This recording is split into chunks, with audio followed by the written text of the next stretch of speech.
Millionaire CEO came to buy engagement cake and saw his ex behind the counter holding little girl. Hi, my beautiful family, heavenly God. Tonight I lift every woman in this family into your endless light.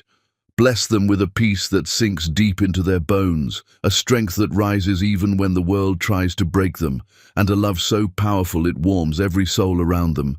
These women, my readers, my sisters, my family, carry homes on their shoulders, wipe tears no one sees, and still give kindness without limits. Honor them, protect them, and let every Christmas blessing fall gently upon their hearts. Lord, let joy fill their homes, let warmth surround their children, and let comfort replace every silent pain they never speak of. May their dreams rise again, may their spirits never feel small, and may their days ahead be brighter than every struggle they survived. They deserve heavens of respect, oceans of tenderness, and miracles wrapped in your grace. If your heart is true, like the video. If your love is real, write, I am with Mr. Peter. Noah Henry had buried her. That single thought looped through his mind as he stood frozen in the doorway of Sweet Rise's bakery, phone slipping from his fingers, the screen cracking against tile he didn't hear. Vanetta Flowers, the woman he'd mourned for 4 years, the woman whose empty casket he'd watched lowered into frozen January ground while snow fell like tears from a grey sky, the woman whose death had carved him hollow and left him walking through life like a ghost himself, was laughing. Actually laughing, head thrown back at something a customer said, flour dusting her dark brown skin like powdered sugar, hands moving with confident grace that spoke of years of practice, alive and radiant and impossible and devastatingly real. Their eyes met across the display cases filled with perfect cakes for perfect celebrations he'd never have. Noah's lungs forgot how to work. Every molecule of air in Miami suddenly vanished. The world tilted sideways on an axis that made no sense. His vision tunneled until all he could see was her face, her smile, her eyes that weren't showing even a flicker of recognition. Vanetta's smile didn't fade, didn't show surprise, didn't reveal anything except polite professional interest in a potential customer. She looked at him the way you'd look at a stranger asking for directions, polite and distant and already moving on to more important things. She turned back to her customer without missing a beat, voice warm as honey with razors hidden underneath every word. That'll be $23.50, sweetheart. Would you like me to write anything special on top? A name, maybe? A message for the birthday girl?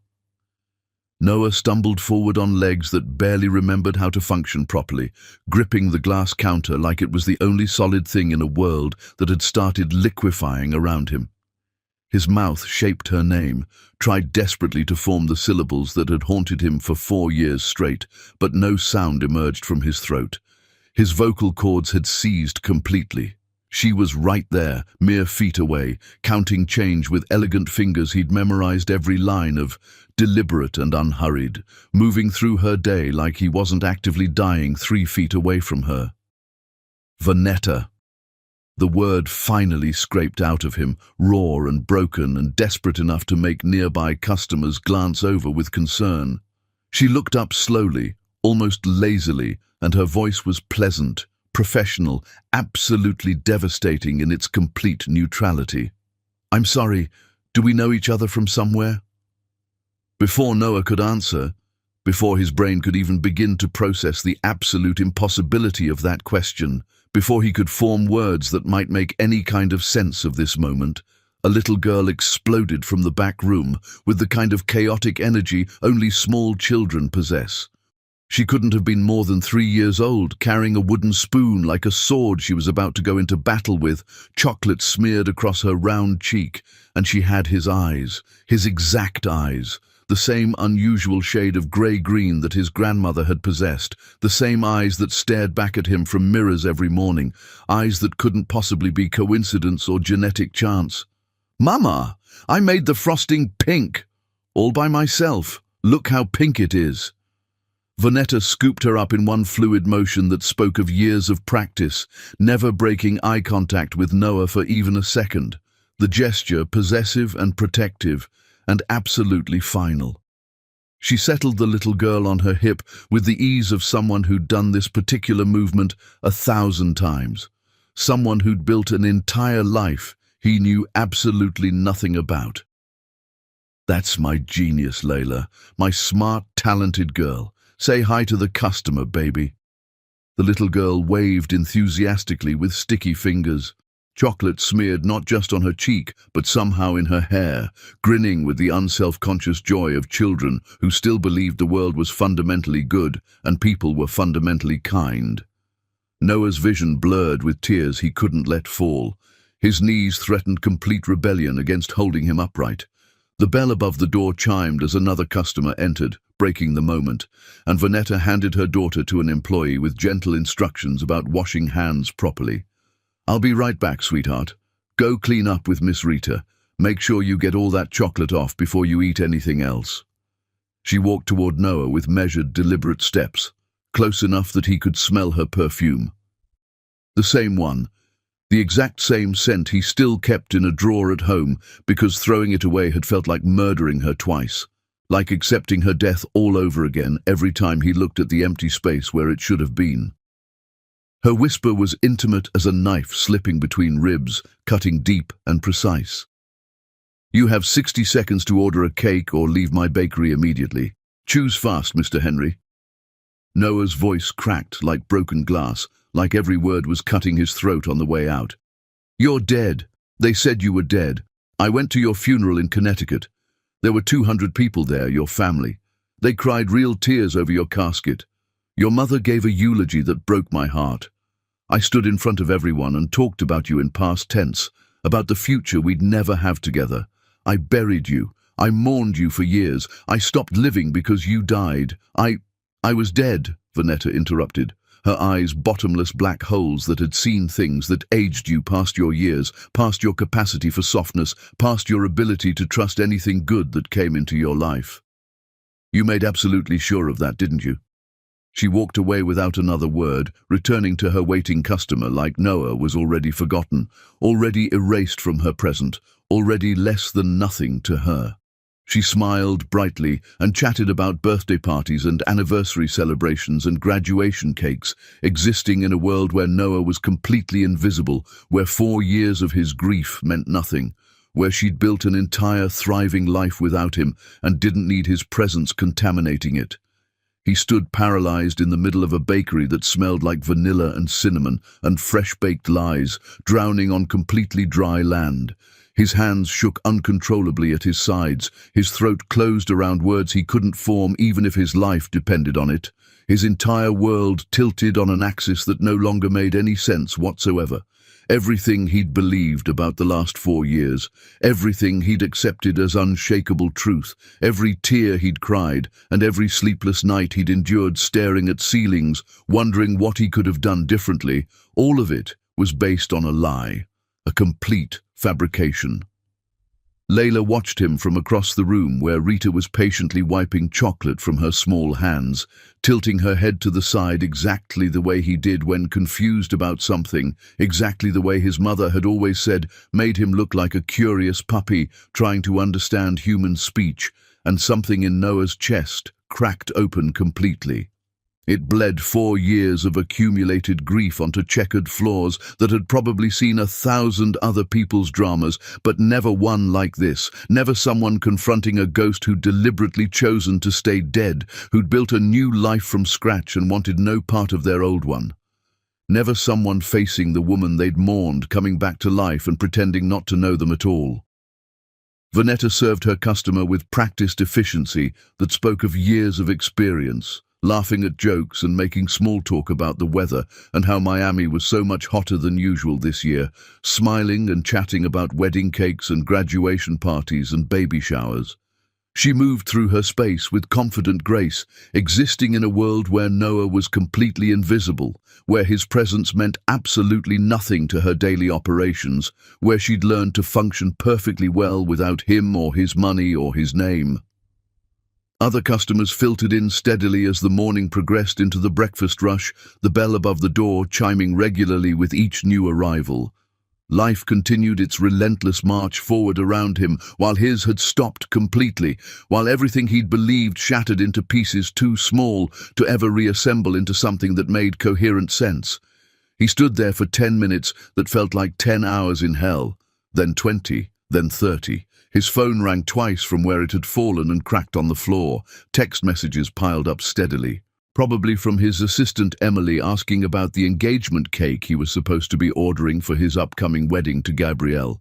Probably from Gabrielle herself asking sweetly if he'd remembered to handle this one simple task she'd delegated to him. The world outside kept spinning relentlessly, kept demanding his attention and participation, kept pretending that reality hadn't just shattered into fragments he'd never be able to piece back together into anything resembling his previous life. Finally, after what felt like an eternity, but was probably only 45 minutes of standing there like a broken statue, Vanetta called over her shoulder without even bothering to look at him directly, her voice carrying across display cases, filled with perfect cakes for perfect people, with perfect lives that would never include him again. "We close in 10 minutes, sir. I'd hate to have to call someone to escort you out of my establishment. I'm sure you understand." The words were perfectly polite on the surface, the kind of thing you'd say to any lingering customer who'd overstayed their welcome. The threat underneath was pure steel wrapped in velvet and delivered with surgical precision. Noah's legs finally remembered how to move, though they felt completely disconnected from his body, like someone else was controlling them remotely from a great distance. He walked toward the door, like a man underwater, everything moving in slow motion, distorted and wrong and impossible to process properly. His hand touched the door handle. Metal, cold, real. He looked back one last time, hoping desperately for something, anything, that would make this absolute nightmare make sense. Vanetta was helping Layla taste pink frosting from a bowl, wiping chocolate from her daughter's chin with a gentleness that made his heart physically ache in his chest, laughing at something the little girl said that he couldn't hear from this distance. She looked happy. She looked whole.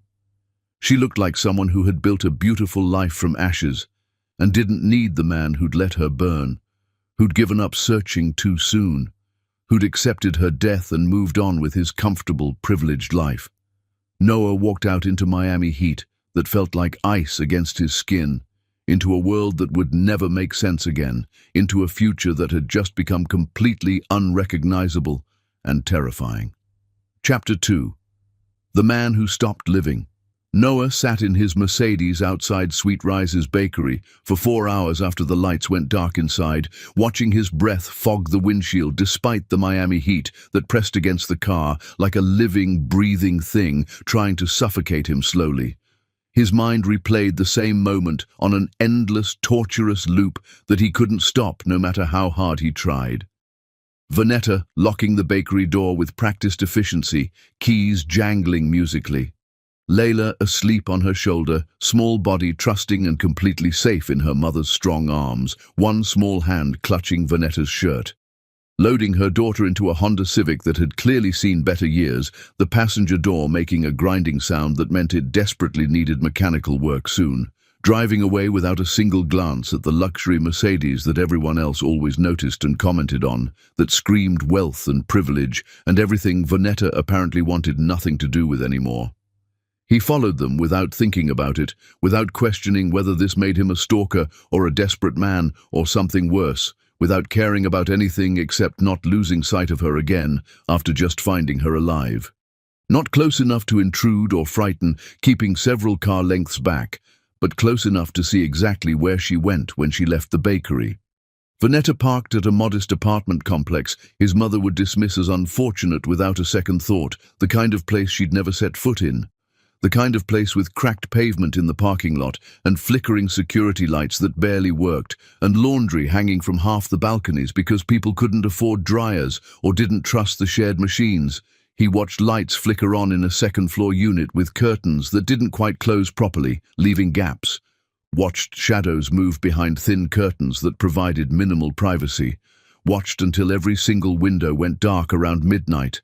And still he sat there in his car, unable to leave, unable to move forward or backward, unable to reconcile the dead woman in his memories with the living, breathing one he'd just seen.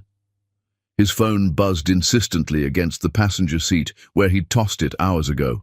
Gabrielle, his fiancée, the woman his mother had carefully, strategically introduced him to after 3 years of intensive grief counseling had failed to resurrect the man who died along with Vonetta.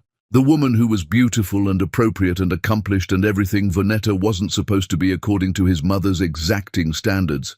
Safe, expected, suitable for a Henry. Breathing. He didn't answer the call. He couldn't. What would he even say? How could he explain any of this? Instead, Noah's mind dragged him backward through time against his will, through the last moment he'd seen Vonetta alive 4 years ago, his penthouse overlooking Biscayne Bay with floor-to-ceiling windows that his mother had helped him purchase as an investment in his future. A fight about his mother's constant interference that he couldn't even remember the specific details of now, every word completely erased by what came after, by the grief that had swallowed everything else whole.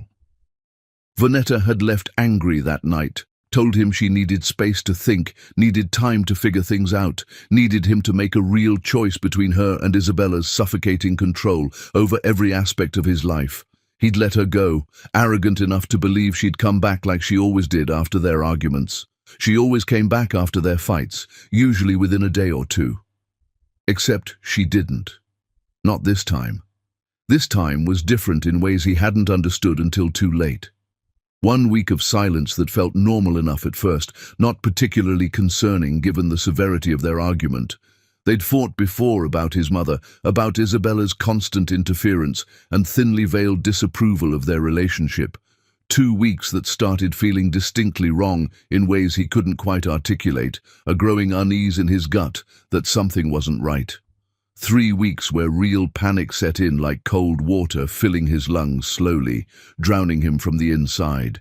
He'd called her phone 57 times over those weeks, left voicemails that went from annoyed to concerned to desperate to begging her to just talk to him, shown up at her apartment repeatedly to find it completely empty and stripped bare, a new tenant already moving furniture in who knew nothing about the previous occupant and seemed annoyed by his questions, called her friends who suddenly wouldn't meet his eyes directly and made transparent excuses about not knowing where she'd gone. Called her workplace to learn she'd quit without any notice, just stopped showing up one day without explanation. Then his mother's hand on his shoulder one grey January morning, her voice uncharacteristically gentle in a way that should have been his first warning that something was terribly, horribly wrong. "Baby, I need you to sit down first. There's been a terrible accident. Car crash in Atlanta. Body burned beyond recognition in the resulting fire. Dental records used for identification because there was nothing else left to identify." His mother had handled absolutely everything with quiet, efficient grace. The cremation arrangements, the memorial service with Vonetta's family that Noah had never actually met before that day. Even arranging intensive grief counseling when Noah screamed that the timeline was wrong, that the story didn't make any sense. That Vonetta would never just vanish to Atlanta without telling him first, without leaving some kind of message or explanation, but he'd tried to investigate, hadn't he? That first week after the funeral, he'd hired a private investigator. A good one, supposedly. The man had returned after 2 weeks with nothing. No accident reports matching the details, no hospital records, no police reports, but the detective explained it away easily. Said small accidents in rural Georgia sometimes weren't properly documented, said the fire had destroyed most evidence, said sometimes people just disappeared and you had to accept it. Noah had wanted to push harder, but Isabella had held him while he shattered completely into pieces, had whispered soothing platitudes about acceptance and moving forward, and how some people weren't meant to stay in our lives forever, how death was part of life's natural cycle that everyone had to accept eventually. She'd been so convincing, so gentle, so unlike her usual self. "I know this is unbearably hard, sweetheart, but you have to accept it eventually. She's gone. You have to let her go and live your life. She'd want you to be happy." After 6 months of hitting walls everywhere he turned, of the investigator finding nothing useful, of his mother's gentle insistence that he was torturing himself needlessly, he stopped fighting quite so hard against the inevitable. After a year, he stopped crying himself to sleep every single night. After 3 years, when his mother introduced him to Gabrielle, daughter of a business associate, perfect in every way that didn't actually matter to his broken heart, he agreed to marry her without much resistance. Not because he loved Gabrielle, though she was genuinely kind and beautiful, and everything anyone could reasonably want in a partner, because it didn't matter anymore when you were already dead inside, when your heart had been buried with someone 4 years ago and never recovered, when going through the motions of living was easier than explaining why you couldn't. But Vonetta wasn't dead. Vonetta wasn't even gone from Miami, wasn't hiding in some remote location. Vonetta was alive and apparently thriving, making beautiful cakes that people drove across the city to buy, raising a daughter who had his eyes and his smile and his grandmother's stubborn chin. Treating Noah like a complete stranger who meant absolutely less than nothing to her daily existence. The cruelty of it carved deeper than grief had ever managed to cut into him. At least death was final and absolute and gave you closure. At least death couldn't look at you with clear recognition in its eyes and choose to pretend complete ignorance. At least death didn't have your daughter's laugh echoing in your ears while you drowned in questions that had no answers, that might never have answers no matter how hard you searched. Noah stared at Vonetta's apartment building until sunrise painted Miami in shades of pink and gold and orange that hurt to look at, colors too bright for the darkness inside him, until his eyes burned from not blinking and his throat ached from not screaming out his confusion and pain. The city woke up slowly around him in waves. People left for work in professional clothes, carrying coffee and briefcases. Children walked to bus stops with backpacks, laughing with friends about whatever children found funny. Life continued its relentless march forward, while Noah sat frozen in the wreckage of everything he'd believed was true, everything he'd accepted as unchangeable fact. He whispered to his steering wheel, to the ghost who'd become real, to the emptiness inside him that was somehow infinitely worse than mourning had ever been. What did they do to you? What the hell happened? Why did you let me think you were dead for 4 years? But that was the wrong question entirely. The question that would eventually destroy him completely when he finally found its answer was simpler, sharper, infinitely more devastating than any truth about what had been done to Vonetta by outside forces. The real question wasn't what had been done to her. The real question was, what had he failed to do? What obvious signs had he missed in his comfortable life? What had he been too blind, too trusting, too comfortable in his privilege to see happening right in front of him? What did I do wrong? How did I fail her so completely that she'd rather let me think she was dead than ever see me again? Chapter 3. The Queen of Ashes. Noah returned to Sweet Rise's bakery at opening time the next morning, before the city had properly woken up from sleep, before rush-hour traffic clogged the streets with frustrated commuters, before he could talk himself out of completely shattering whatever remained of his questionable sanity. 6 in the morning. The sun was barely up, painting the sky in watercolor pastels of pink and orange. Vonetta was already there through the glass door, hands deep in bread dough, working with the focused intensity of someone who'd built everything from absolute nothing and couldn't afford to stop moving forward, even for a single moment.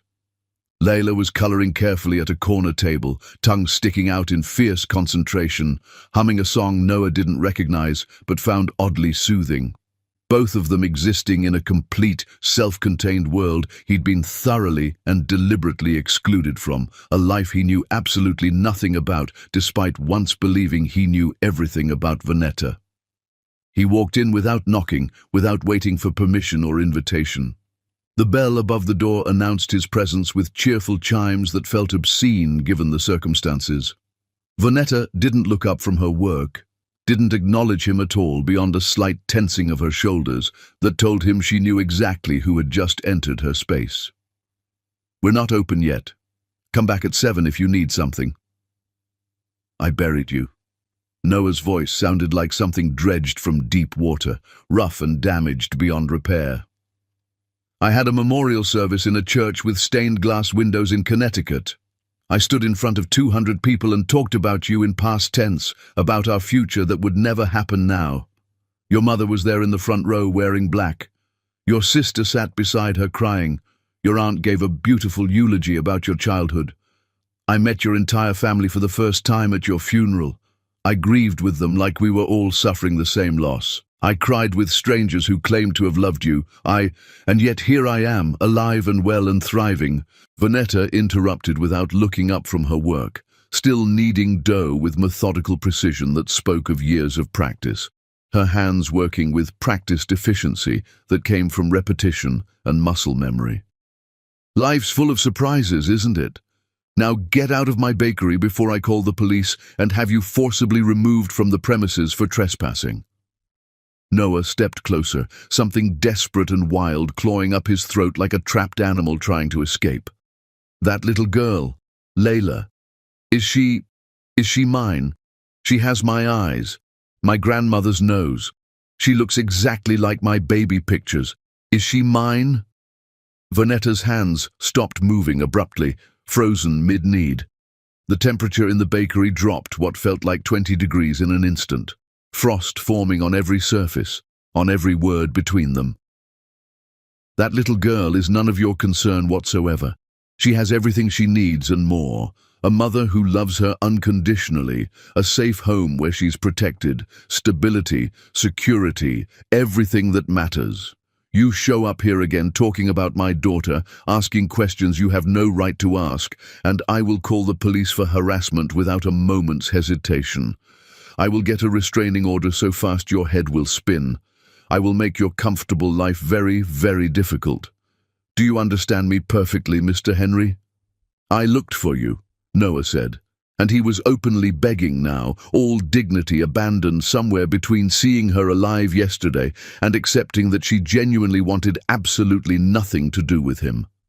"For months, for over a year, I hired investigators, 3 different ones because the first 2 found nothing. They told me you were dead in a car accident in Atlanta. They showed me official death certificates with stamps and signatures and seals. They had your family at a memorial service who cried real tears and shared memories of you growing up. They had photographs of a burned car. They had dental records that matched. How was I supposed to know it was fake? Finally, Vanetta looked directly at him with eyes that made him take an involuntary step backward, nearly tripping over his own feet. Her eyes were ancient in a way that had nothing to do with chronological age.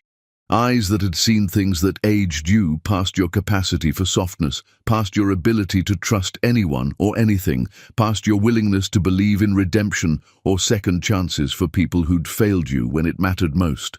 Eyes that had been beautiful once and were still beautiful now, but in a completely different way, in a way that warned you explicitly not to touch, not to hope, not to believe salvation was possible for men who failed women the way Noah had obviously failed her catastrophically.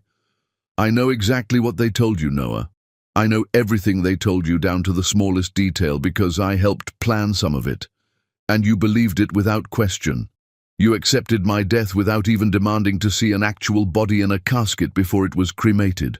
You buried an empty casket in frozen ground. You moved on with your life. You gave up on me." The words hit like bullets fired at close range, each one finding its target with devastating accuracy, leaving holes he'd never be able to patch.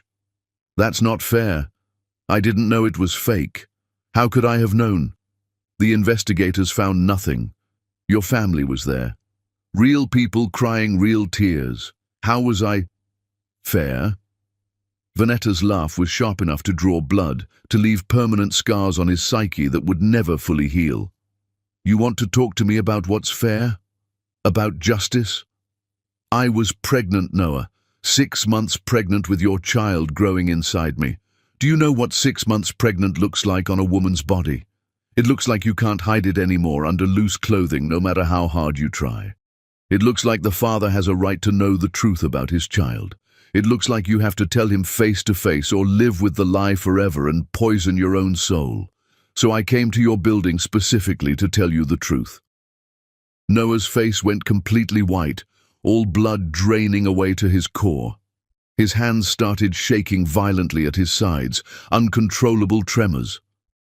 Your security guards turned me away at the door like I was trash to be discarded, said you'd moved on already with someone more appropriate for your social class, said you never wanted to see me again under any circumstances, said if I came back and made a scene or caused problems, there would be serious legal consequences for me to face. She was walking toward him now, powerful and controlled, every word a calculated strike designed to wound as deeply as possible. So I waited outside your building like some pathetic fool for 7 hours straight. In January, cold enough that I couldn't feel my fingers or toes anymore, hoping you'd come out eventually, hoping you'd see me standing there waiting. You never did. You want to know why you never came out? Noah couldn't speak, couldn't breathe, couldn't do anything but stand there and take every devastating hit she delivered. Because your mother had you at her estate that entire weekend. Family emergency, she told your staff very convincingly. How perfectly, conveniently timed. Vanetta stopped just inches from him now, close enough that he could see faint scars on her hands that hadn't been there 4 years ago, evidence of a life he knew nothing about, hardships he couldn't begin to imagine. But I didn't give up then, did I? I tried everything I could think of. I called every number I had for you. I sent emails. I showed up at your office building downtown. I tried to reach your friends, your colleagues, anyone who might get a message to you, but every single avenue was blocked. Your phone disconnected. My emails bounced back. Your office said you were traveling indefinitely, and then exactly 3 days later, my landlord evicted me with zero notice or explanation. She paused, letting that sink in. Then I lost my job the following week. Suddenly my performance wasn't satisfactory after 3 years of excellent reviews and raises and promotions. Then men in expensive dark suits started following me everywhere I went, watching my apartment, following me to the grocery store. Then my bank account was mysteriously frozen without explanation from the bank. Then I understood something very, very clearly. Understood what?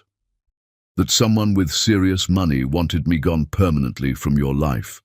That someone powerful had decided I was a problem to be eliminated by any means necessary, regardless of collateral damage.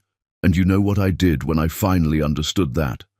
Vanetta's smile was savage and beautiful and absolutely terrible to witness. I fought back. For 2 more weeks I fought. I went to police, but they said there was no crime. I went to lawyers, but none would take my case against your family. I tried to go public, but no journalist would touch the story. Your mother had thought of everything. So what happened? She sent me a document, Vanetta said quietly. A psychiatric evaluation declaring me mentally unstable, delusional about my relationship with you. A danger to myself. It gave her legal grounds to have me committed involuntarily if I didn't disappear. So I had a choice that wasn't really a choice. Disappear completely and raise my baby, or be locked in a psychiatric facility where they'd take my child at birth. So I left. I took my unborn daughter, and I disappeared from the city. Better to let you think I was dead and buried 6 feet under than let your family destroy my child before she was even born into this cruel world. The bakery felt too small suddenly, oxygen vanishing from the enclosed space, walls pressing in from all sides, like a trash compactor slowly crushing them both. Noah tried desperately to form words, to explain himself, to fix what was clearly broken beyond any possible repair, but Vanetta wasn't remotely finished destroying him yet, wasn't done making him understand the full scope of what had happened. I slept in my car for 4 months, Noah, 4 entire months. In parking lots across 3 different states, moving every single night so security guards wouldn't call police on the pregnant homeless woman who couldn't afford anything better. I worked under completely fake names for cash that barely covered food, let alone prenatal care or vitamins. I gave birth in a free clinic where the nurse actually asked me multiple times if I wanted to give the baby up for adoption, because clearly I couldn't provide for her properly in my situation. I held my newborn daughter in a bathroom for 2 hours because they needed the bed for someone with actual insurance, and I cried harder than I'd cried in my entire life because I'd never felt more alone in the entire universe. Where were you during all of that suffering? Where were you when I needed you most? I didn't know. I swear on everything I didn't. You didn't care enough to keep looking for answers that made sense. The truth was simple and absolutely devastating in its clarity. You accepted my death in 3 months. 3 months, Noah. 12 weeks. 90 days. You gave up on finding the truth about what really happened. You moved on with your comfortable life. You found someone new and appropriate and safe. Someone your mother approved of, I'm absolutely sure. So don't come into my bakery with your shock and your pain and your guilt like they mean something to me now after all this time. They don't. They mean absolutely nothing. She walked past him toward the back room where Layla was calling for her, asking about breakfast and whether they could have pancakes this morning. Noah stood frozen, unable to move, unable to process, unable to accept that he'd failed someone this completely and never even known it was happening right under his nose. Vanetta paused at the doorway, looking back at him one final time, with something that might have been pity, if pity didn't require actually caring about someone's suffering. You want to know the absolute worst part of all of this? I waited for you even after everything they did to me, even after losing everything I'd built. I thought maybe you'd figure it out eventually. Maybe you'd realize the story didn't make sense, that the timeline was wrong.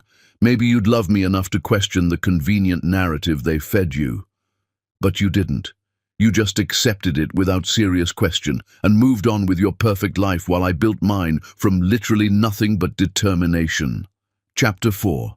The Architecture of Cruelty. Noah didn't go home to his penthouse overlooking the bay. He didn't go to his office where important meetings were probably piling up and people were wondering where their CEO had disappeared to.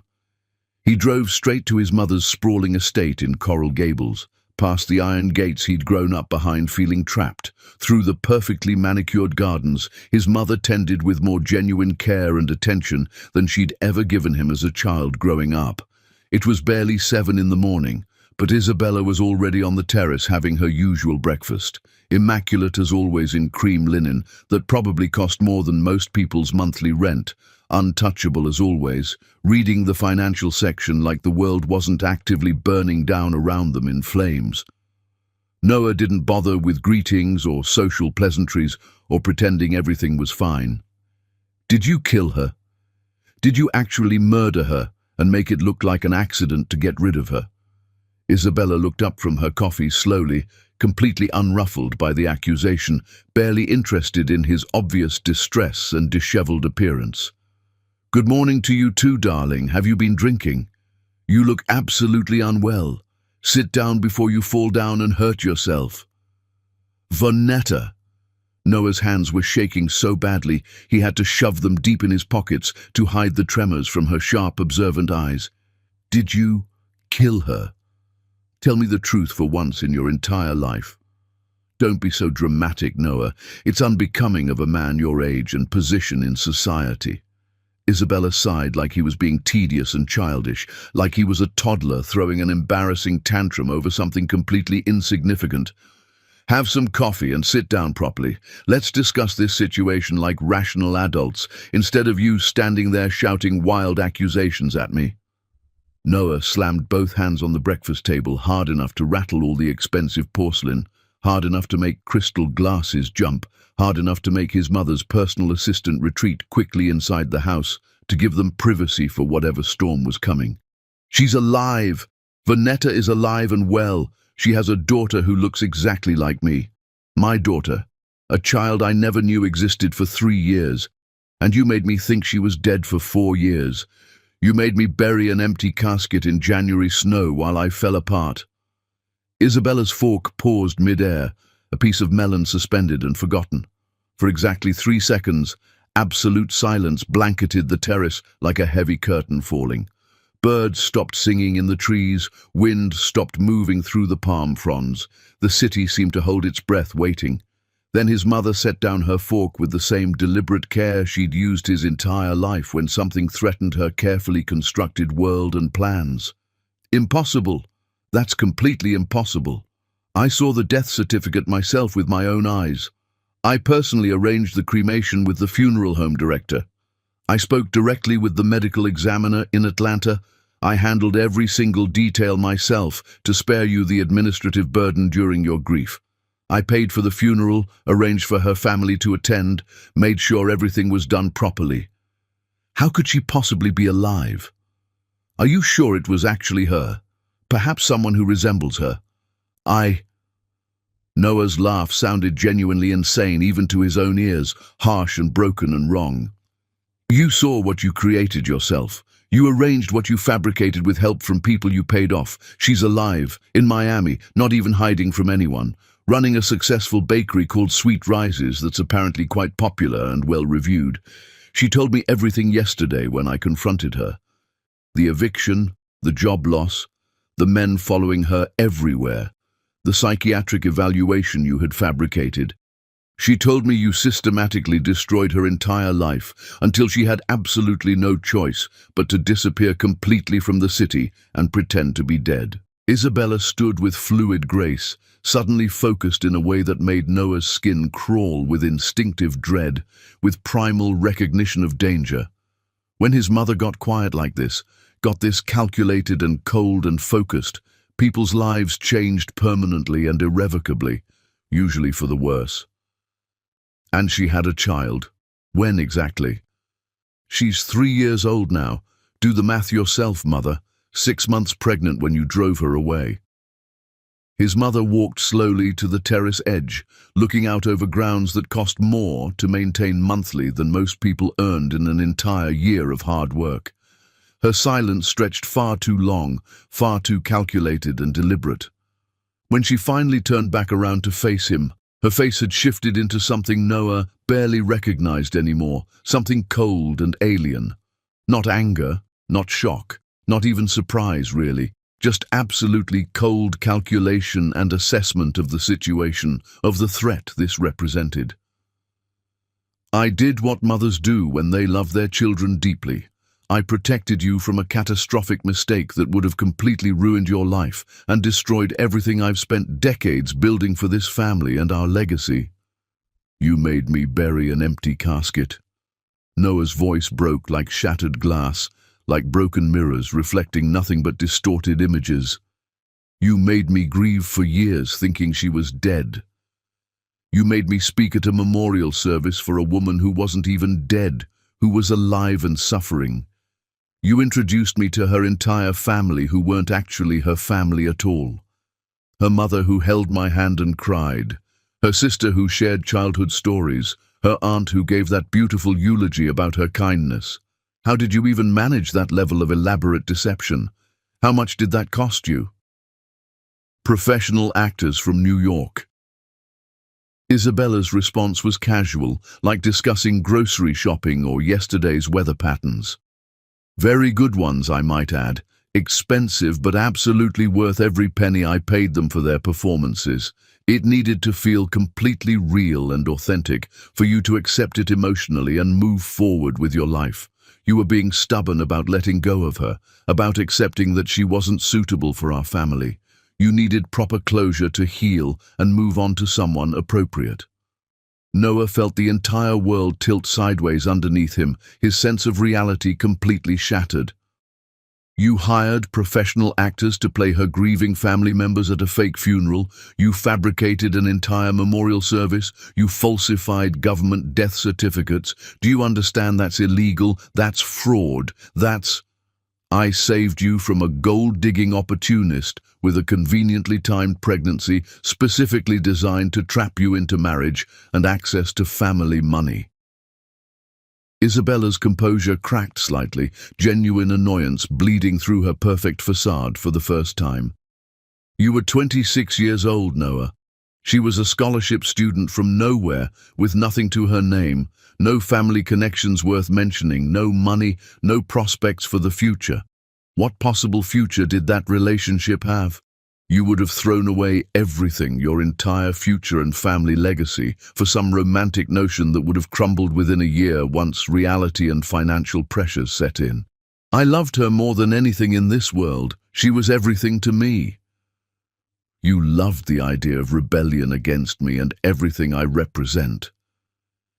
Isabella's voice went soft and dangerous, the voice she used in boardrooms when systematically destroying competitors who underestimated her.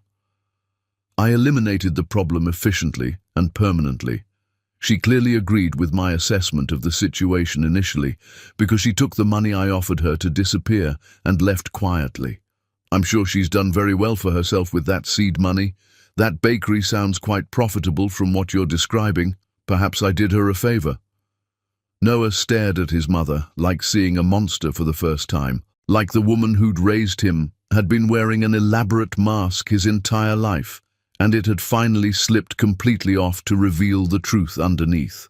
The calculations, the complete lack of empathy.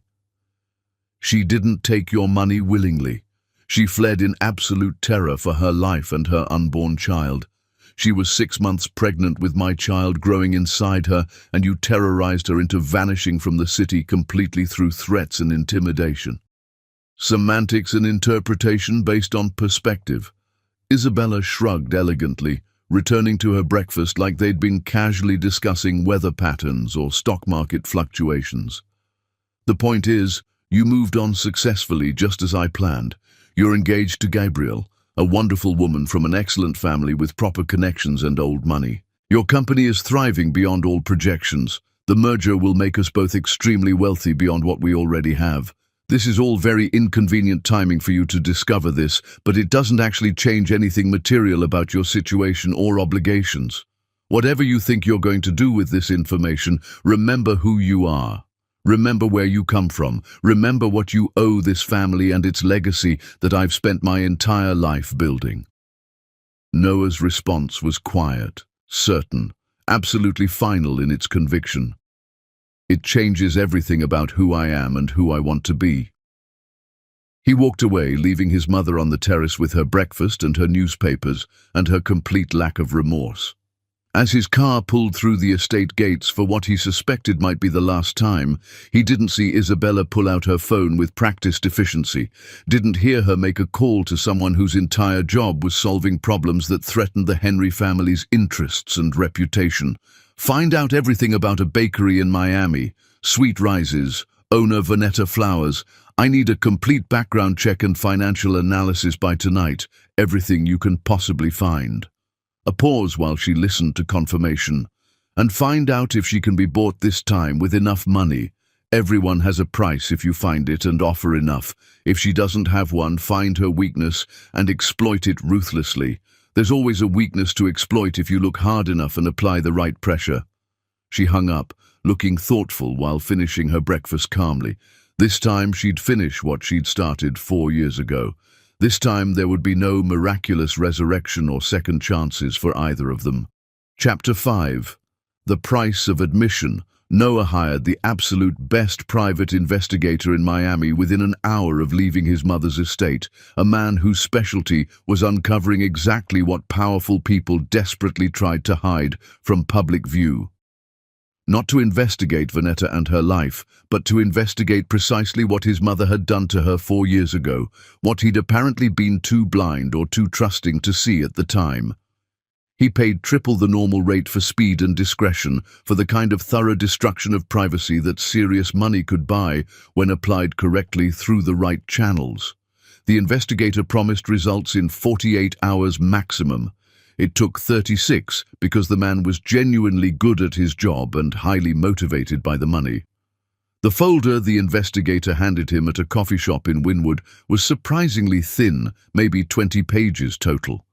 The contents destroyed Noah's world more completely than Vanetta's resurrection had the day before yesterday. Bank records showing direct payments from Isabella Henry's personal checking account, meticulously documented and time-stamped. $15,000 to Vanetta's former landlord, marked carefully and deliberately as consulting fees to avoid tax scrutiny and suspicion. $8,000 to her previous employer for unspecified services rendered, paid in cash to avoid paper trails. $25,000 to a private security company that specialized in intimidation and surveillance of targets, legal but ethically questionable. $50,000 to a lawyer for document preparation and filing, some of which was clearly illegal but untraceable. $100,000 to a crematorium in Atlanta that, when contacted by the investigator posing as a distant relative searching for records, had absolutely no record of ever receiving a body matching Vanetta's description or any Jane Doe around that specific time period. His mother had built an elaborate prison around Vanetta, made entirely of paper and money, and systematic pressure applied to every vulnerable point in her life. And it had worked absolutely perfectly, because money always worked when applied with sufficient pressure to the right vulnerable pressure points.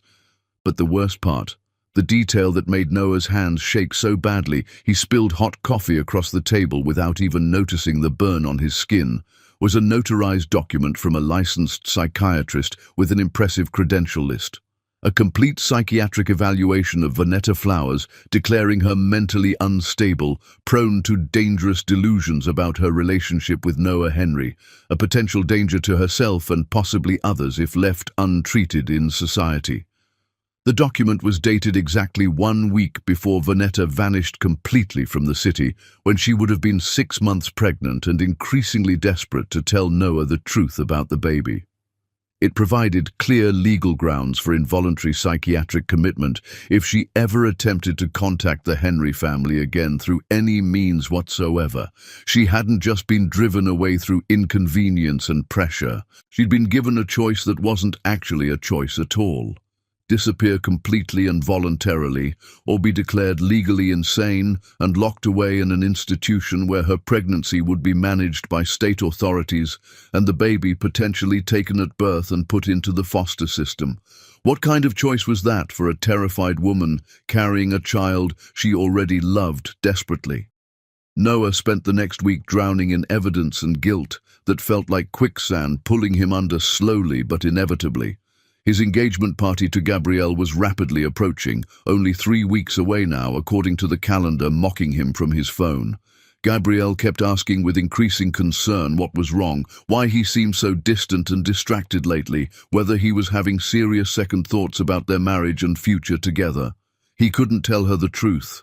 Couldn't possibly admit that his fiancée was essentially a placeholder for a woman who'd been disappeared like a political dissident in some authoritarian country where human rights were polite suggestions rather than enforceable laws. He went back to Sweet Rise's bakery every single day that week, always at different times, trying desperately to catch Vanetta alone without customers or employees around to witness whatever conversation or confrontation might happen. She was always there, always working from before dawn until after dark, building something beautiful and profitable with her hands while he destroyed things with his family's blood money and influence. This particular time, Noah waited until she closed up the bakery completely, until the last employee had left for the night, until she walked to her car with keys in hand and obvious exhaustion settling into her shoulders like a physical weight. He stepped directly in front of her car before she could get in and drive away. "I have proof, evidence of everything my mother did to you 4 years ago. Payments, forged documents, psychiatric evaluations that were fabricated, all of it documented with bank records and timestamps. I'm going to destroy her completely. I'm going to make her pay for every single thing she did to you and our daughter. I'm going to expose her publicly and—" Vanetta laughed, and the sound was heartbreaking in its weariness and resignation. Not cruel, not bitter, just profoundly tired. The kind of tired that comes from carrying impossible weight for too long, from fighting battles nobody else sees or acknowledges or understands, from surviving when dying would have been so much easier and more peaceful. Destroy her. Noah, she's your mother. You think some papers change that fundamental biological relationship? You think you're suddenly the hero now because you found evidence of what I already knew happened to me 4 years ago. You think documentation makes you brave. She took years from us, from our daughter who doesn't even know I exist as her father. Vanetta stepped close, and her voice went quiet in a way that made Noah desperately wish she'd yell and scream instead, because quiet rage was so much worse. Our daughter? You think saying those 2 words magically gives you parental rights? I was homeless, Noah, genuinely homeless for months. I slept in my car in different parking lots across 3 states, moved every single night so security guards wouldn't call police on the pregnant woman who couldn't afford rent anywhere. I stole food from gas stations when I got desperate enough, stuffed granola bars and protein bars in my jacket pockets because I was literally starving.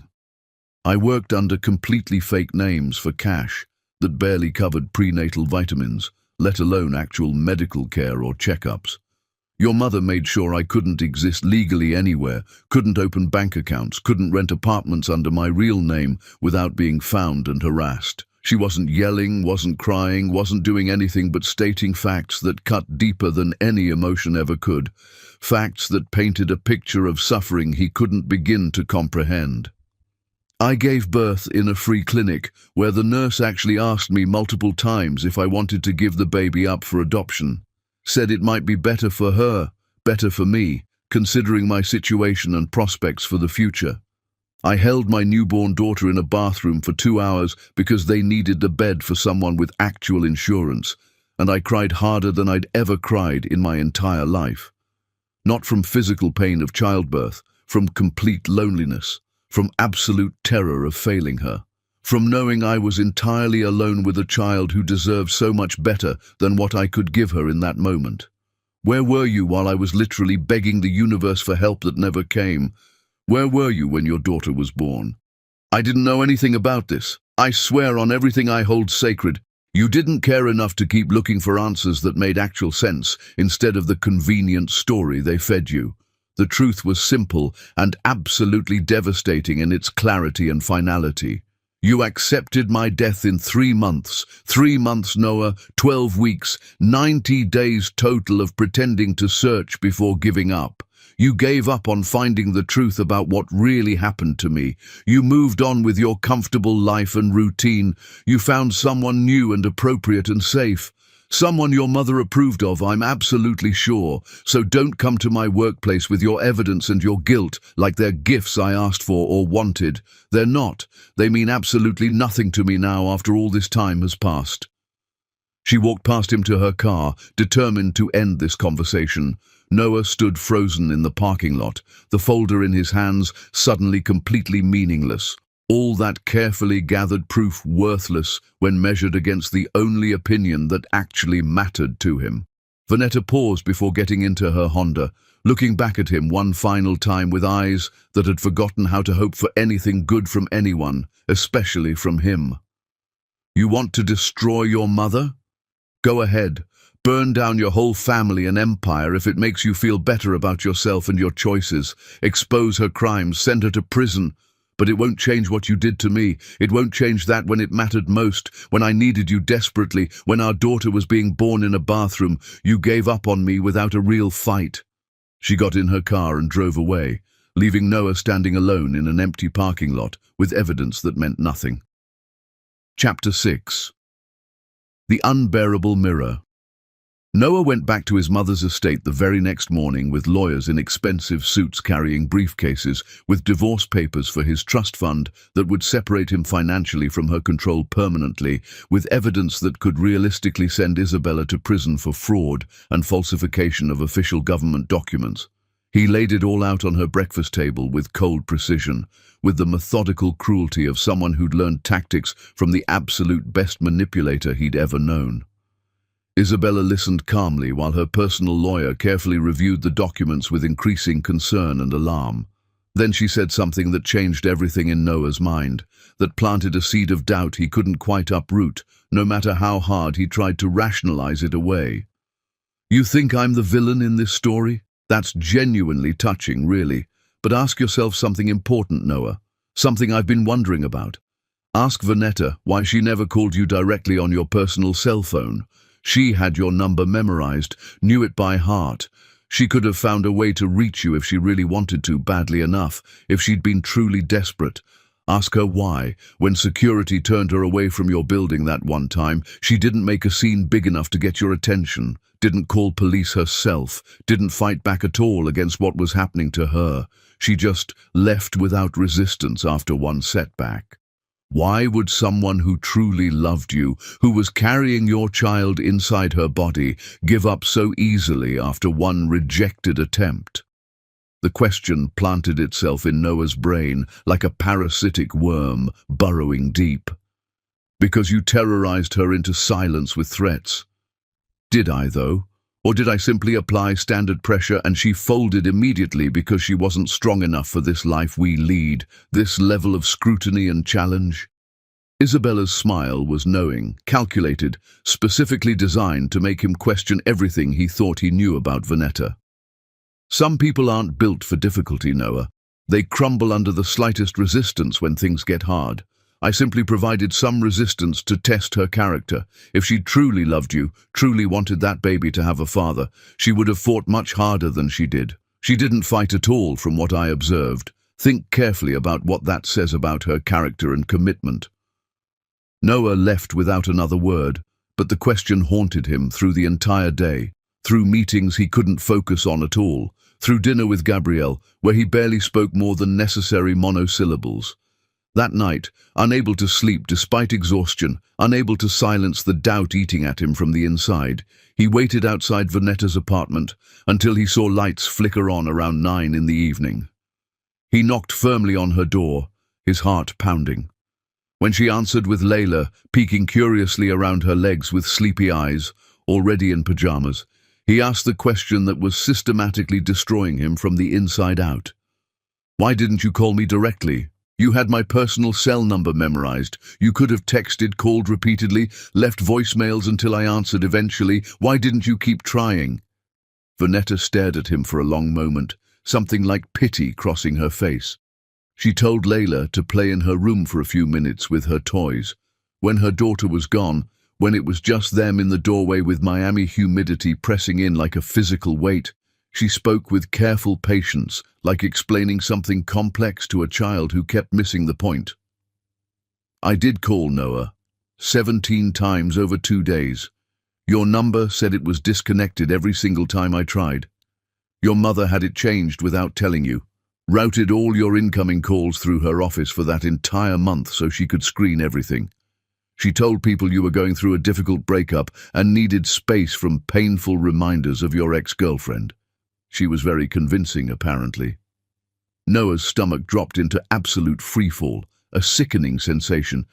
Then why not email, social media messages, show up at my office building downtown during business hours, something else that would reach me?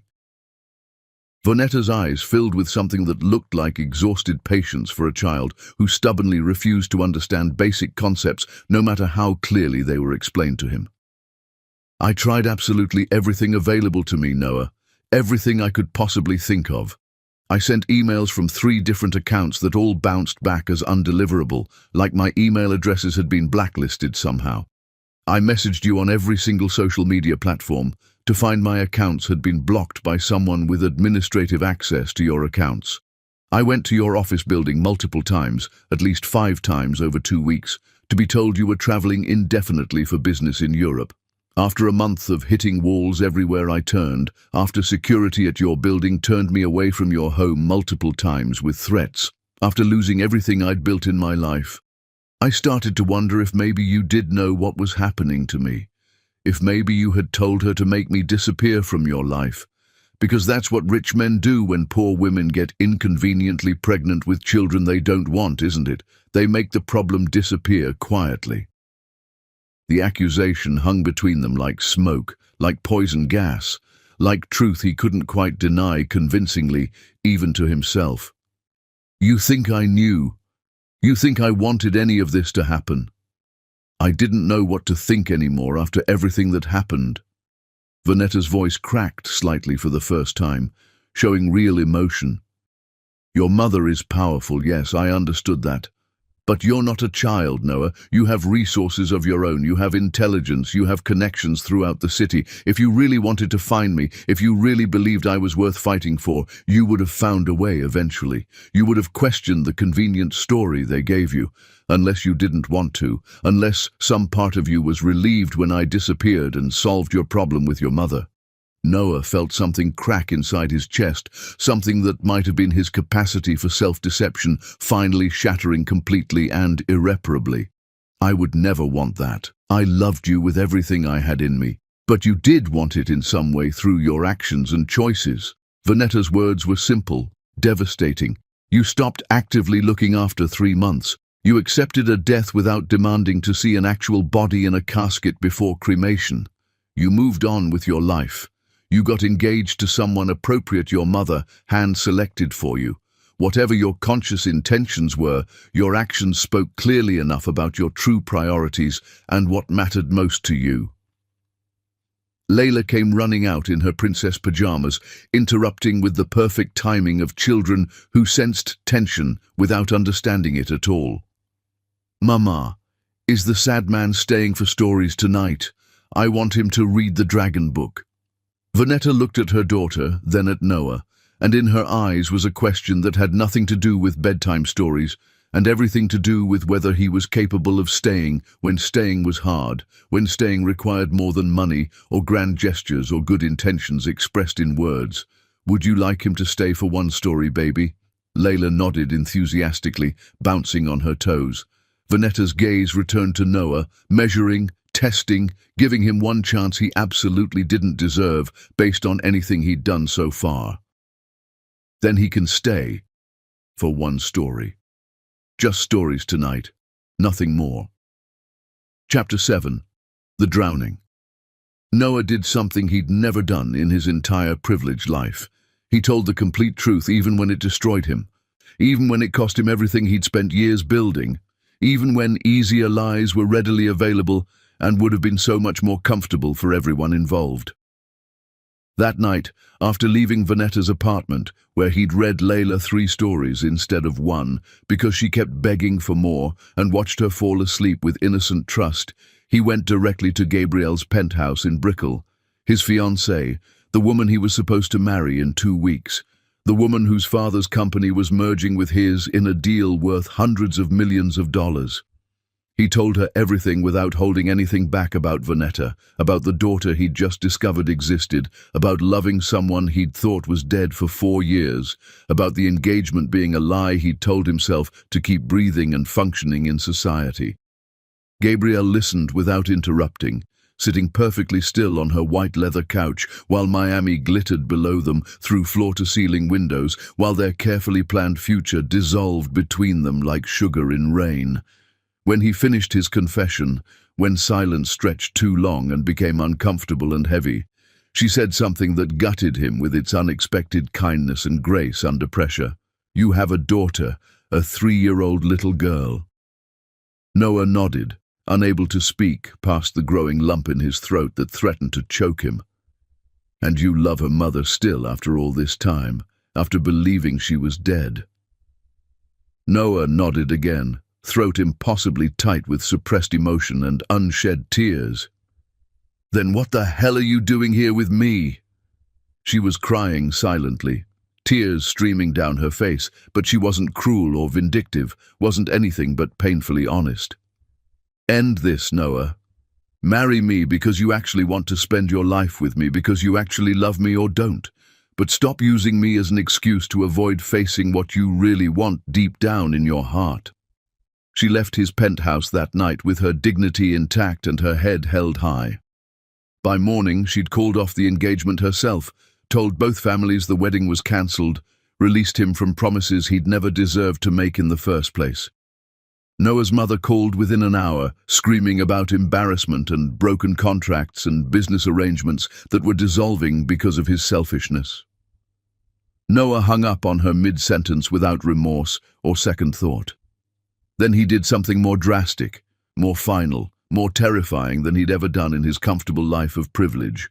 He quit the family company through an email sent at midnight to the entire board of directors, moved out of the penthouse his mother had co-signed for, taking only what fit in his car, cut up credit cards connected to family accounts with satisfaction, closed joint investments that had been growing for years, separated himself from the entire Henry Empire with surgical precision that would make recovery or reconciliation impossible. Within 72 hours, Noah had nothing but a modest savings account that would last maybe a year, if he was careful, and a rented studio apartment in a neighborhood his mother would call unfortunate and dangerous. The place smelled like old carpet and had water stains on the ceiling that probably indicated mold, and it was the first place he'd ever lived that his mother's money hadn't touched in any way whatsoever. He showed up at Vanetta's bakery at 5 in the morning, 3 days after leaving everything behind. She was surprised to see him through the glass door, surprised enough to unlock it when he knocked persistently. What are you doing here this early in the morning? I left everything, my company, my mother, my home, my entire life as I knew it. Gabrielle ended our engagement. I have nothing now except a car and some savings. I'm not asking for forgiveness. I'm not asking for a second chance. I'm just telling you the facts. I'm here, in Miami, and I'm not leaving this city. Vanetta stared at him like he was speaking a language she didn't understand at all, like his words made no logical sense. What do you want from me, Noah? To know my daughter. To prove I'm not the man who gave up before when things got difficult. To show you that without my mother's money and influence, without the safety net I've always had, I'm just someone who loves you and always has. Long silence while Vanetta processed this information, while dawn broke over Miami in shades of pink and orange, while the world woke up around them to a new day. Prove it then, not with grand gestures that fade quickly, not with words that mean nothing without action. Prove you're someone who stays when staying is hard, when it hurts, when it would be easier to leave, because Layla deserves a father who stays through difficulty. The door closed firmly. 3 weeks passed slowly, each day feeling like a year. Noah got a job in construction, the only place that would hire someone whose resume showed nothing but executive positions he'd abruptly quit. His hands blistered painfully within days. His back ached constantly from unfamiliar physical labor. He learned what real work felt like, what earning minimum wage felt like, what being nobody felt like when you'd always been somebody.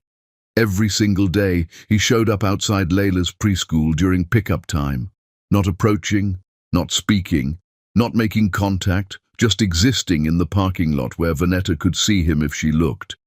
Being there, proving he could stay when it was hard, when it hurt, when nobody was watching or caring or acknowledging his presence. Vanetta saw him from her car every single day. She never acknowledged him directly, never waved, never smiled, never gave any indication she'd noticed. But she saw him, and she didn't call the police. Didn't tell him to leave. She let him be there in silence, let him prove his presence wasn't temporary or performative. On the 21st day, something finally changed. Chapter 8. The Slow Thaw. Layla noticed Noah first.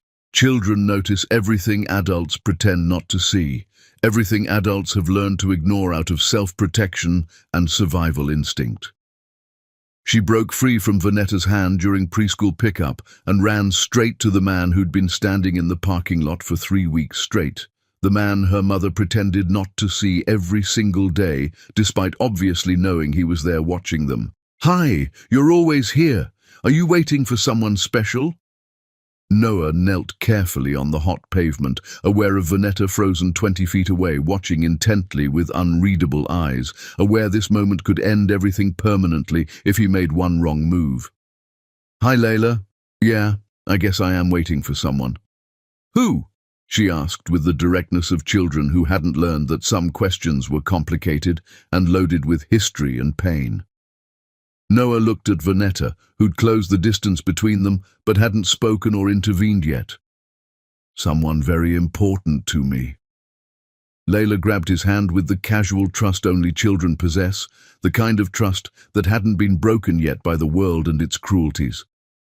"Is it my mama? She's important. Come meet her. She makes the best cookies in the whole entire world. She won a prize for them."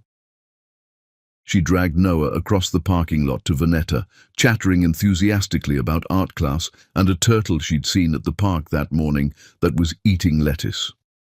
The three of them stood in awkward silence after Layla's enthusiasm faded naturally.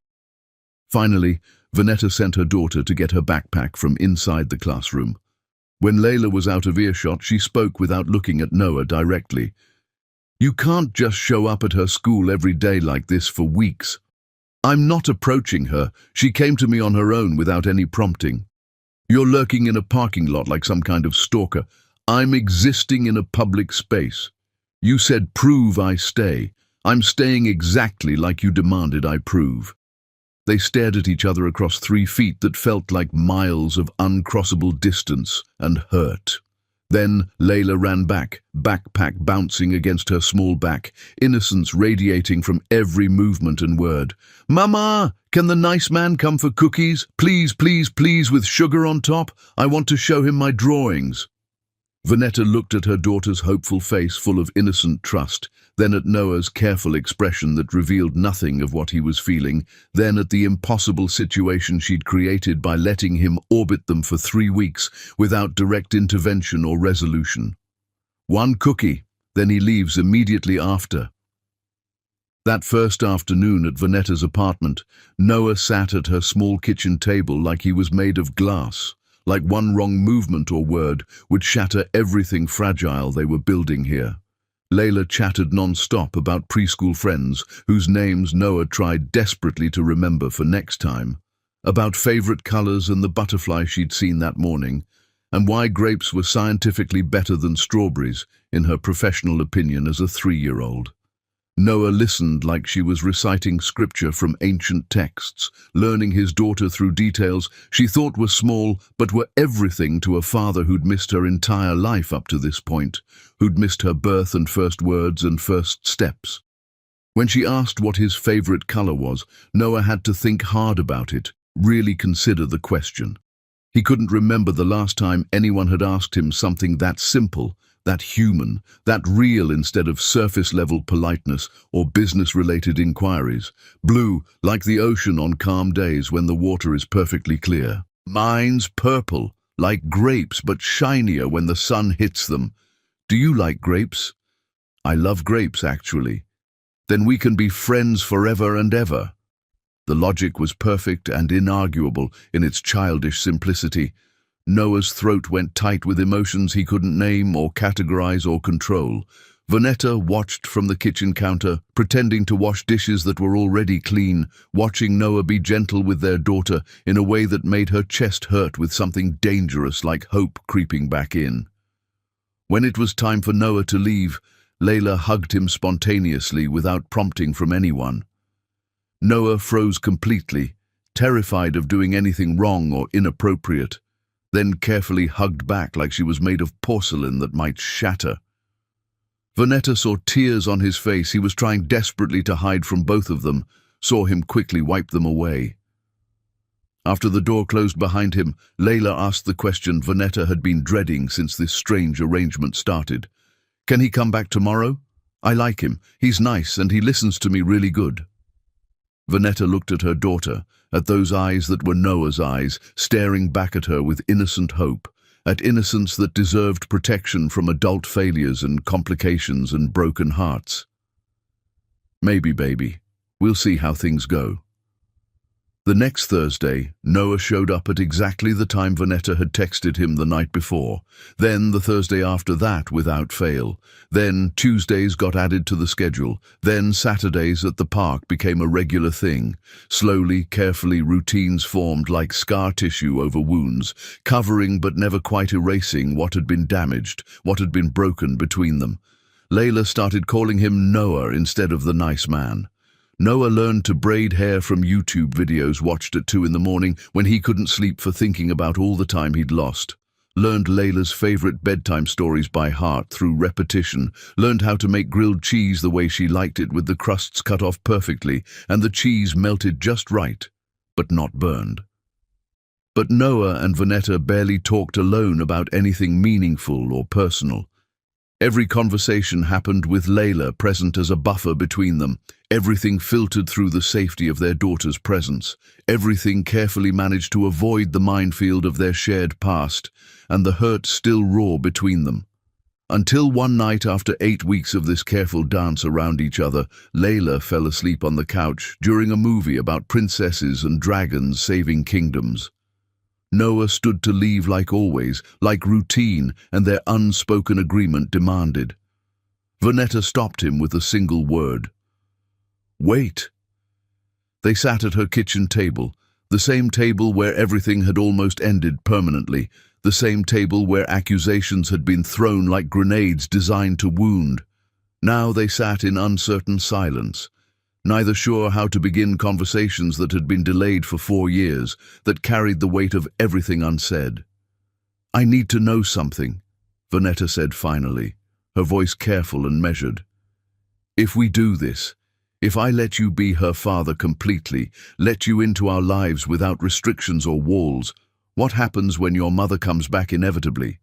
Because she will. Women like Isabella don't accept defeat gracefully. They regroup and attack from different angles. Noah's answer was immediate, certain, without hesitation or doubt. Then we fight her together as a team, as partners. Vonetta shook her head slowly, something like fear crossing her face for the first time. You don't understand what I'm trying to tell you. I can't fight her on equal ground. I don't have money for lawyers who can match hers. I don't have connections in high places who owe me favors. I don't have anything but this bakery and my daughter. If she decides she wants to take Layla from me legally or destroy my business and my reputation again for sport. Her voice broke completely. Noah reached across the table, stopping just before touching her hand, waiting for permission that didn't come, but didn't quite refuse either. If she touches you or Layla in any way, I'll burn down everything she's ever built with my own hands. I'll testify against her in court. I'll expose every illegal thing she did to you. You'd destroy your own mother for us? Really? She's not my mother anymore after what she did to you. The words were steel and conviction. You and Layla are my family now. That's it. That's everything that matters to me. Vonetta's eyes filled with tears, the first Noah had seen from her since this all started, the first crack in armor that had protected her through impossible circumstances and suffering he couldn't begin to imagine. I'm so scared, Noah. I'm so scared of believing you this time, of letting Layla believe you, of this being temporary like everything else in my life. Then don't believe me yet if you can't. Watch me. Test me as hard as you want. Break me if you need to feel safe. I'm not going anywhere ever again. They sat like that, hands almost touching across old wood that had seen so many meals, a sleeping child breathing peacefully in the next room. Then Vonetta asked the question that had haunted her for months now. Do you still love me, or is this just guilt driving you? Chapter 9. The Earning. Noah's answer was immediate, certain, devastating in its raw honesty, without filters or self-protection or attempts to hide what he felt. I love you. I loved you 4 years ago when I thought I'd lost you forever. I love you now. I'll love you when we're old and grey and Layla has children of her own to raise. I'll love you when you hate me for my failures. I'll love you when this is hard and complicated. I'll love you when it's easy and simple. I never stopped, Vonetta, not even when I thought you were dead and buried and gone forever. Vonetta stood abruptly, chair scraping loudly against the floor, the sound harsh in the quiet apartment. You need to leave right now, immediately. Noah stood, confused and terrified he'd said something wrong again. Did I say something?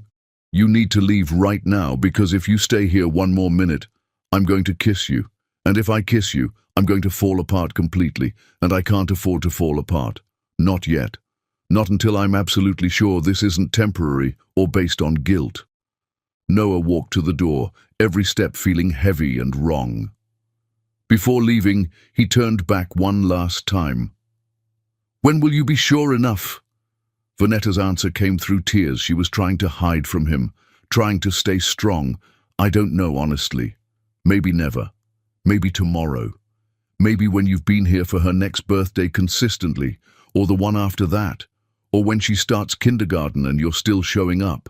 Maybe when I wake up one day and realize you've been showing up for so long without fail that I can't remember what it was like before you were here in our lives.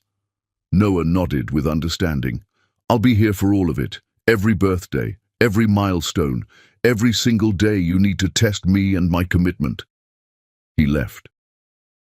Vonetta slid down the wall, crying for the first time in 4 years, letting herself feel hope that was more terrifying than despair had ever been, because hope could be taken away.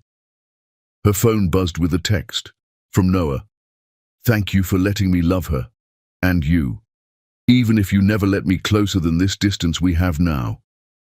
But Vonetta wasn't ready. Not yet. The fear was too strong. 4 more months passed slowly. each week building on the last. Noah was there for Layla's 4th birthday party at a park, helping blow up balloons and serve cake, being introduced to preschool parents as Vanetta's friend who was helping out.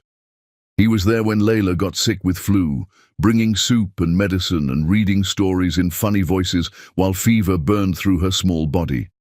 He was there for every Tuesday and Thursday dinner without fail, for Saturday morning pancakes that became a ritual, for Sunday afternoon park visits where Layla fed ducks.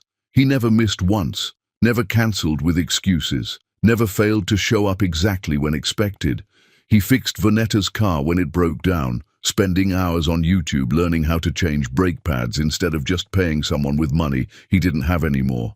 He helped paint when her bakery expanded to a 2nd location, showing up in clothes that could get ruined, working alongside her employees until his shoulders ached. He existed in their orbit, steadily, constantly, never demanding more than they gave willingly. Vanetta watched him carefully, looking for cracks, for signs he'd leave, for evidence this was temporary. She found none. She tested him in small ways, cancelling plans last minute to see if he'd get angry. He just asked when she wanted to reschedule. She watched how he was with Layla when he thought no one was looking, saw genuine love there. December arrived. Exactly 1 year since Noah had walked into Sweet Rises and seen a ghost. Vanetta texted him late one evening after Layla was asleep. "Can you come over tonight? After she's asleep. We need to talk." Noah arrived at 8:30, nervous about what this meant, what she wanted to say. Vanetta opened the door wearing a dress he remembered from 4 years ago, simple and dark green and devastating on her figure. She'd been crying. He could tell immediately from her eyes. "What's wrong? Is Layla okay?" Vanetta pulled him inside, closed the door with finality. "Nothing's wrong, everything's right. That's what's terrifying me completely." She walked to the couch, sat, pulled him down beside her with gentle pressure. Her hands were shaking visibly, trembling. "I've spent 11 months waiting for you to leave, waiting for you to get bored or tired or for some emergency to pull you away back to your old life, waiting for this to end the way everything ends in my experience. It's not going to end. I know." She cut him off. "That's what terrifies me, because I'm out of excuses to protect myself. I'm out of walls to hide behind. I'm out of reasons to keep you at a distance." Her hand found his face, trembling against his skin. "I love you. I never stopped loving you. Even when I hated you for giving up. Even when I wished you were really dead so I could stop hoping you'd somehow find me. Even then, I loved you." Noah couldn't breathe properly. "Vanetta." But she wasn't finished. "But I'm still scared. So scared that this is temporary, that you'll wake up one day and realize this life isn't enough, that we're not enough." "You're everything," Noah said simply. Vanetta's eyes searched his face for lies and found none. Slowly, carefully, she leaned forward. The kiss was gentle at first, tentative, testing, then deeper as 4 years of suppressed longing poured out. They broke apart, foreheads touching. Vanetta was crying. "I'm still scared," she whispered. "Then be scared with me here holding you. Be scared while I prove every single day that I'm not leaving. Be scared, but let me love you through it." Layla called out from her room, having woken up. "Mama? I had a bad dream." Vanetta pulled back. "I should..." "Go," Noah said. "I'll wait." He did wait. He waited while Vanetta comforted their daughter, read her another story, got her back to sleep. When she returned to the living room, Noah was still there, sitting on the couch, waiting patiently. "You're still here," she said softly. "I'll always be here." This time, when she kissed him, it was with less fear. They moved slowly, carefully to her bedroom. What happened there was tender and healing. 4 years of grief and love and loss poured into touch and whispered words. Afterward, tangled together, Noah whispered, "Marry me." Vanetta laughed through tears. "You can't ask me that now." "Why not?" "Because I can't think straight." Noah smiled. "Good. Then you can't overthink it. Marry me. Noah, not tomorrow, whenever you're ready. But I need you to know I want forever. Vanetta was quiet. Then, ask me in a year. If you're still here, still showing up every day, ask me in a year. Deal. Chapter 10. Earned. 1 year later, December arrived again with familiar warmth and humidity. Noah stood in their shared apartment now, making breakfast, while Layla supervised from her chair at the kitchen table. She'd turned 5 a few months ago, grown noticeably taller, started kindergarten with excitement and nervousness. "Daddy, you're doing it wrong. The eggs are getting brown on the edges." Noah grinned at his daughter, at the miracle of being called Daddy. "Show me the right way then, boss." Layla hopped down from her chair and demonstrated with exaggerated seriousness, tongue sticking out in concentration, just like her mother when she was focused. Vanetta watched from the doorway, coffee in hand, heart steady in a way it hadn't been for years.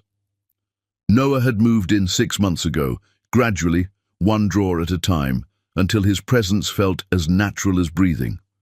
Later that morning, after dropping Layla at kindergarten and watching her run in excitedly to see her friends, they returned home alone together. Noah was washing dishes when Vanetta wrapped her arms around his waist from behind, pressing her face against his back. "It's been a year," she said softly against his shirt. Noah turned in her arms, confused for a moment. "A year since what?" "Since you asked me to marry you. Said to ask you in a year if you still wanted forever." Noah dried his hands slowly, realization dawning. "No, I said I'd ask you." Vanetta pulled out a ring from her pocket. Simple silver, not expensive, but meaningful. "Noah Henry, will you marry me?" Noah stared at the ring, at her face, at this impossible moment. Then he laughed with pure joy. Then he cried. Then he pulled her close. "You're supposed to wait for me to ask you.